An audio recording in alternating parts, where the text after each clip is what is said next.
on the floor. At this time, I'd like to yield 2 minutes to my good friend and very, very much active member of the Veterans Affairs Committee, Mr. Bruce Poliquin. Thank you very much. Recognized. Thank you very much, Mr. Speaker. Thank you very much, Mr. Chairman. I appreciate it. You know, Mr. Speaker, this is a great day, a great week for America. Here we're celebrating not only our great veterans who have given us our freedom and our way of life, but also our great police officers who stand between ourselves and a more chaotic environment. So we are grateful for everybody that steps up, not only our men and women in uniform who represented us, but also our men and women in blue. Mr. Speaker, I represent the 2nd Congressional District of the great state of Maine. This is the largest geographic district east of the Mississippi River. We have an 8-hour drive. You go from Freiburg to Van Buren over beautiful country roads, all kinds of critters on the roads, including moose.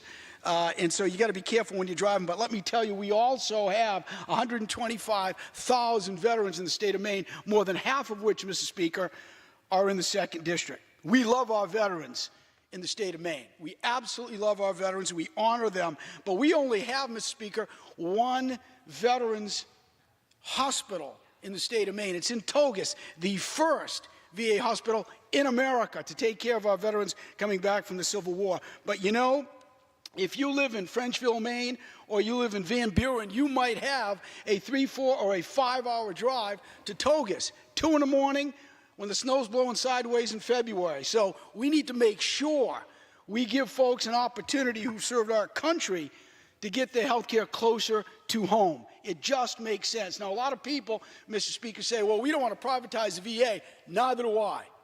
And nobody wants to. But it makes sense to make sure we augment what they can do so our veterans can get health care closer to home, and that's exactly what this program does. Now, one thing I have to mention to you, Mr. Speaker, is that some of our rural hospitals who have contracted with the VA and provided great services to our veterans have not been getting paid on time.